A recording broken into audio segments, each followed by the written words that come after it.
Hello, sisters. Welcome to another training in this Awaken journey.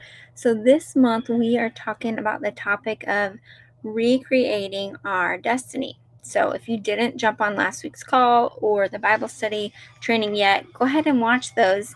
But we talked about how our destiny is our future. I'm sorry for that loud noise. That's my husband watching Duck Dynasty right beside me. Yes, we can hear it. Anyway, when you live in a small camper, it is what it is. If I go outside, we're visiting home right now, and my parents are out there, so then they will come talk to me. So the baby's sleeping in the other room. I just don't have a quiet place today, unfortunately. But anyway, we talked about your destiny is what's going to happen in the future. So how do we recreate the future that we want? And the memory verse for the month is Jeremiah 29:11, which says, "For I know the plans I have for you, declares the Lord. Plans to prosper you, plans to bring you hope in a future, not to harm you." So I hope that you have been working on memorizing that verse and just getting that truth in your head that God's plans are for you to prosper. They are for your good, not to harm you. But that's one piece of the puzzle, trusting and believing that God does have a good plan for us. But on our end, what do we have to do to start to step into that life? Because we can't, just an example, we can't lose 30 pounds by sitting on the couch eating potato chips and watching TV. We can't get financially healthy if we continue to write a budget and then don't follow it. That's something that Lucas and I were just talking about. It's like every month we sit down and do our budget and then we don't stick to it. So we're not going to be able to reach the goals, recreate the future we want if we just have a dream. So last week was all about dreaming. It's good to dream and write out your goals and plan for what you want. But then the next piece of that puzzle to actually rise up, which is next month's topic, is to start to do what it takes to reach that. Okay, so I'm going to share some verses with you today and attach some practical tips to it that I hope will help you start to step into that destiny, that future that you want for you and for your family. So before we do that, you got to revisit what you dreamed about last week. So I want you to think about what were those goals you set for yourself. We're getting ready to come to the end of a year, and the new year hype will kick in. I don't want it to just be a hype for you. I want you to really start thinking now. What do you want your life to look like? So revisit what those dreams and goals are for you. And then here's going to be some practical tips for you to start to do that. Okay, so first verse that came to me today as I was preparing for this morning was Genesis 2:15. And it talks about how God took Adam into the garden to watch it, over it, and to work it. So at the very beginning, God put work in our lives for a reason. And he gave us things to take care of for a reason. So I want you to think about your own personal life, the goals that you have for yourself. It is your duty and your duty alone to make sure that you achieve those. It's nobody else's. It's not your husband. It's not your parents. It's not your boss. It is your duty to do that because God has given you a body, a temple, a life that he has entrusted to you. So you have to, first of all, be willing to work for what it is that you want. Nothing that's worth having comes easy. So being willing to watch over and take care of and take seriously the fact that God has given you this life to watch over. And the second verse came in Deuteronomy 5:13, which is where God talks about resting on the seventh day. So I want you to think about the goals. Last week we set goals for each kind of category of our life. And so I'll use weight loss because that's just something that comes naturally to me to talk about, and a lot of us all are in the process of. So think about God talks about working and then resting on the seventh day. Anything that consumes us so greatly that we don't allow our brains to rest from it. I'm bad about this with my business. Daily, I'm thinking like, oh, I need to do this or do that.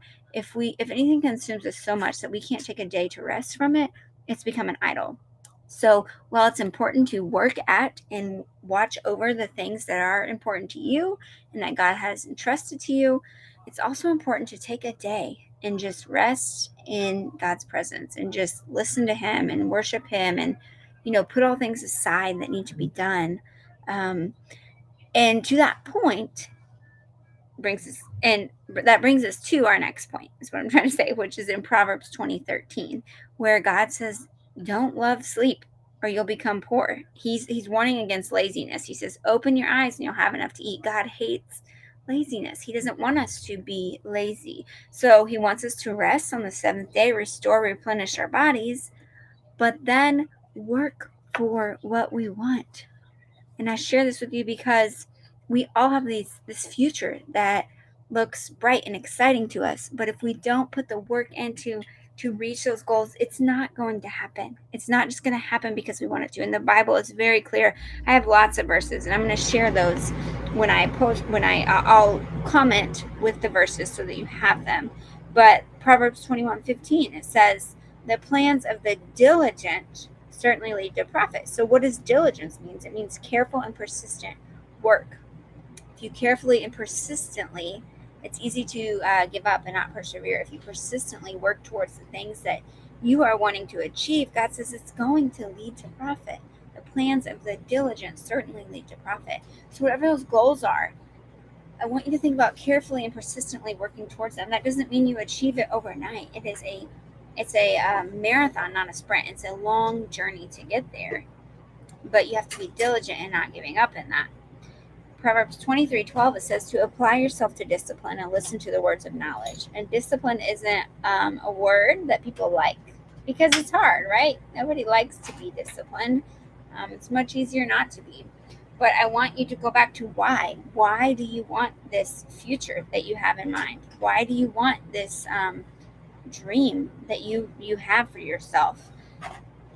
Because your why has to be strong enough or you're not going to stay disciplined when it is time to do it. All right, so you got to get to the root of why do you want to have this marriage the way that you want it? Why do you want to get healthy? Why do you want to be financially free? Why do you want to grow closer to the Lord? Why do you want these things? Because the Bible says apply yourself to discipline. So you got to know why so that you can be disciplined in that. And in Romans 12:11, it says, don't lack diligence. There's that word again. When I was really researching, like, how do we create the future that we all dream and desire, and in working and applying, and the word diligence keeps coming back up. It says, don't lack diligence, which is careful and persistent work. In zeal, which is with great enthusiasm. Be fervent, which is passionate in the spirit, and serve God. So Romans 12:11 basically says, impossible. It says, don't lack diligence and zeal.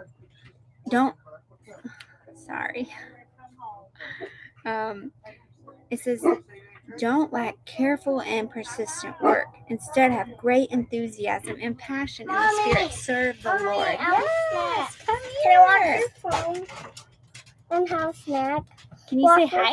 Hi! Mommy's almost finished, okay? Hey guys, tomorrow we're gonna play a game. Hide and seek. Yeah, let's play hide and seek tomorrow. We like to play hide and seek. So anyway, luckily I was at the end of my verses. Yes, sir. Let me finish. Give me a snack. Let me finish, okay? No. Sorry, guys. We're visiting home, like I said, and it's just nothing is routine right now. So it's been a little Dad, bit crazy. tomorrow we're gonna play hide and seek. Yes, everybody loves hide and seek. So anyway, I was going to leave you with that today anyway. I am going to type out these verses in the comments. And just remember the verse of the month. God has good plans for you, plans to prosper you, not to harm you, to give you hope in a future. But you have to do your part to be diligent, to work fervently towards those goals and those desires. So I hope this helps. Comment below. Let me know what you're going to do today on your part to help you get there. Bye, guys.